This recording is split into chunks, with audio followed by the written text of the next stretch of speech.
आकाशवाणी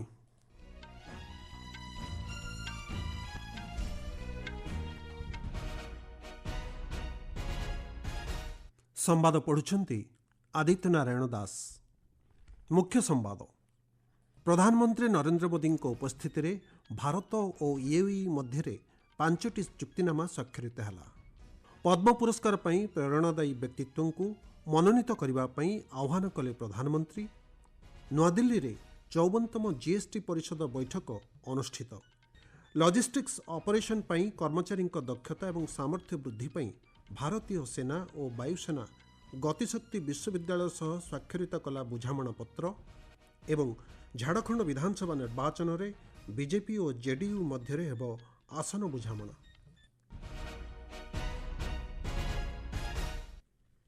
विस्तृत संवाद।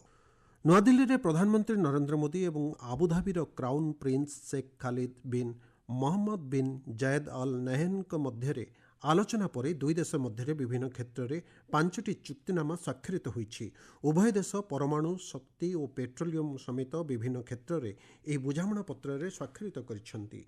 Emirates nuclear energy company और nuclear power corporation of India limited मध्य Barakah nuclear power plant operation और रक्षणाबेक्षण उपर यह बुझामणा पत्र स्वाक्षरित होईछि।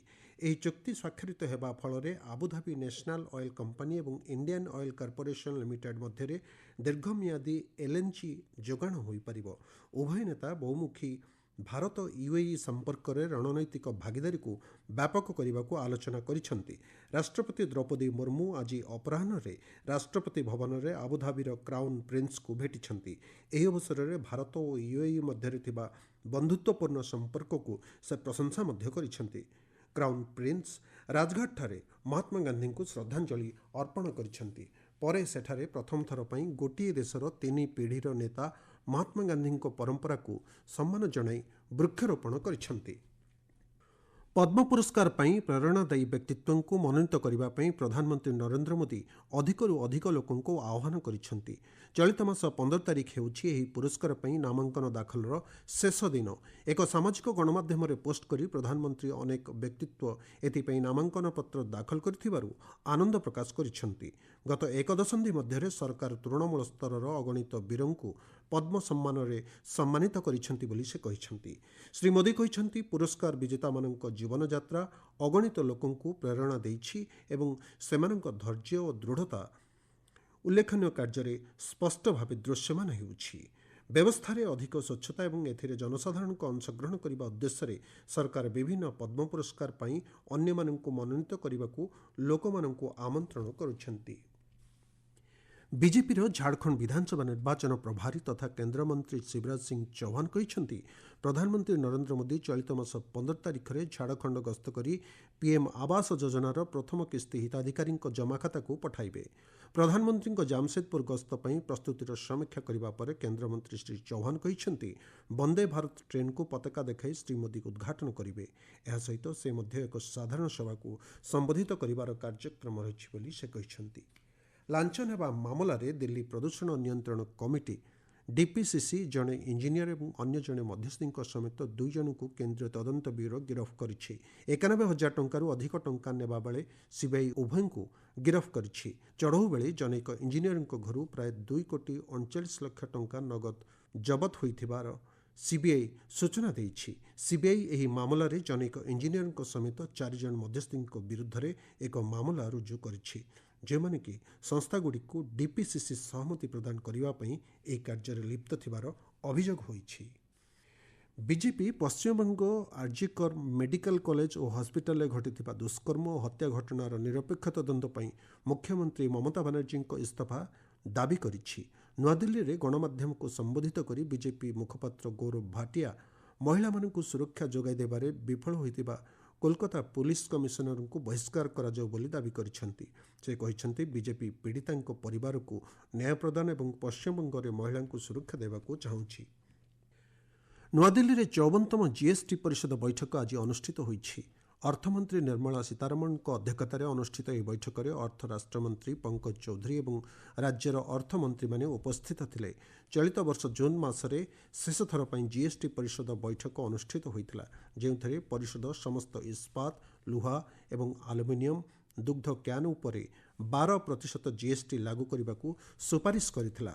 ପ୍ଲାଟଫର୍ମ ଟିକେଟ୍ ବିକ୍ରି, ରିଟାୟାରିଂ ରୁମ୍ ଓ ପ୍ରତୀକ୍ଷା ଗୃହର ସୁବିଧା ଏବଂ ବ୍ୟାଟେରୀ ଚାଳିତ କାର୍ ସେବା ସମେତ ସାଧାରଣ ଲୋକଙ୍କୁ ଭାରତୀୟ ରେଳବାଇ ପ୍ରଦାନ କରୁଥିବା ସେବା ଉପରେ କୌଣସି GST ଲାଗୁ ହେବ ନାହିଁ ବୋଲି ପରିଷଦ ନିଷ୍ପତ୍ତି ନେଇଛି। ଆପଣମାନେ ସମ୍ବାଦ ଶୁଣୁଛନ୍ତି ଆକାଶବାଣୀରୁ। ଲଜିଷ୍ଟିକ୍ସ ଅପରେସନରେ କର୍ମଚାରୀଙ୍କ ଦକ୍ଷତା ଏବଂ ସାମର୍ଥ୍ୟ ବୃଦ୍ଧି ପାଇଁ ଭାରତୀୟ ସେନା ଏବଂ ବାୟୁସେନା ଗତିଶକ୍ତି ବିଶ୍ୱବିଦ୍ୟାଳୟ ସହିତ ଆଜି ଏକ ବୁଝାମଣାପତ୍ର ସ୍ୱାକ୍ଷର କରିଛି। ଏହି ଅବସରରେ ପ୍ରତିରକ୍ଷା ମନ୍ତ୍ରୀ ରାଜନାଥ ସିଂହ କହିଛନ୍ତି, ଏକ ବିଶ୍ୱସ୍ତରୀୟ ଏବଂ ଭବିଷ୍ୟତରେ ଲଜିଷ୍ଟିକ୍ ବ୍ୟବସ୍ଥା ନିର୍ମାଣ କରିବା ଏବଂ ପ୍ରତିରକ୍ଷା କ୍ଷେତ୍ରରେ ଆତ୍ମନିର୍ଭରଶୀଳତା ହାସଲ କରିବା ଦିଗରେ ଏହା ଏକ ଗୁରୁତ୍ୱପୂର୍ଣ୍ଣ ଭାଗିଦାରୀ ଅଟେ। ବିଶ୍ୱବିଦ୍ୟାଳୟ ଅତ୍ୟାଧୁନିକ ଲଜିଷ୍ଟିକ୍ସ ଶିକ୍ଷା, ଗବେଷଣା ଏବଂ ନବସୃଜନ ସହିତ ସଶସ୍ତ୍ର ବାହିନୀକୁ ସଶକ୍ତ କରିବାରେ ଏକ ଗୁରୁତ୍ୱପୂର୍ଣ୍ଣ ଅଂଶୀଦାର ଭାବେ କାର୍ଯ୍ୟ କରିବ ବୋଲି ରେଳମନ୍ତ୍ରୀ ଅଶ୍ୱିନୀ ବୈଷ୍ଣବ କହିଛନ୍ତି। ପ୍ରତିରକ୍ଷା ମନ୍ତ୍ରଣାଳୟ Hindustan aeronautics limited, HAL, Sukhoi 30 MKI 240 AL-31 FC aero engine ପାଇଁ 26,000 କୋଟି ଟଙ୍କାରୁ ଅଧିକ ବ୍ୟୟରେ ଏକ ଚୁକ୍ତିନାମା ସ୍ୱାକ୍ଷର କରିଛି। ପ୍ରତିରକ୍ଷା ମନ୍ତ୍ରଣାଳୟର ସୂଚନା ଅନୁଯାୟୀ ଏହି ଏରୋ ଇଞ୍ଜିନ୍ଗୁଡ଼ିକ ହାଲ୍ କୋରାପୁଟ ଡିଭିଜନ ଦ୍ୱାରା ନିର୍ମାଣ କରାଯିବ। ପ୍ରତିରକ୍ଷା ପ୍ରସ୍ତୁତି ପାଇଁ ସୁଖୋଇ 30 MKI ଫ୍ଲିଟର ପରିଚାଳନା କ୍ଷମତାକୁ ଏହା ବୃଦ୍ଧି କରିବ। ହାଲ୍ ବାର୍ଷିକ 30ଟି ଏରୋ ଇଞ୍ଜିନ୍ ଯୋଗାଇ ଦେବ ଏବଂ ସମସ୍ତ 240ଟି ଇଞ୍ଜିନ୍ ଯୋଗାଣ ଆଗାମୀ 8 ବର୍ଷ ମଧ୍ୟରେ ସମ୍ପୂର୍ଣ୍ଣ ହେବ ବୋଲି ସୂଚନା ମିଳିଛି।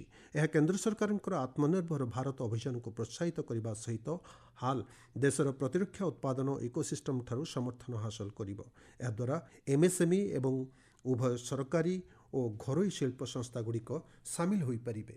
ଝାଡ଼ଖଣ୍ଡ ବିଧାନସଭା ନିର୍ବାଚନରେ ଜନତା ଦଳ ୟୁନାଇଟେଡ୍ ବିଜେପି ସହ ମିଶି ନିର୍ବାଚନ ଲଢ଼ିବ ବୋଲି ଜେଡିୟୁ କାର୍ଯ୍ୟକାରୀ ସଭାପତି ସଞ୍ଜୟ ଝା ରାଞ୍ଚିରେ ଆଜି ଗଣମାଧ୍ୟମକୁ ସୂଚନା ଦେଇଛନ୍ତି। ଦୁଇ ଦଳ ମଧ୍ୟରେ ଆସନ ବୁଝାମଣା ପ୍ରକ୍ରିୟା ଖୁବ୍ ଶୀଘ୍ର ଚୂଡ଼ାନ୍ତ ହେବ ବୋଲି ସେ କହିଛନ୍ତି। ଶ୍ରୀ ଝା ଆଜି ଦଳୀୟ ନେତାମାନଙ୍କ ସହ ବୈଠକରେ ଆଲୋଚନା କରି ରାଜ୍ୟର ସାମ୍ପ୍ରତିକ ରାଜନୈତିକ ପରିସ୍ଥିତି ଉପରେ ସମୀକ୍ଷା କରିଛନ୍ତି।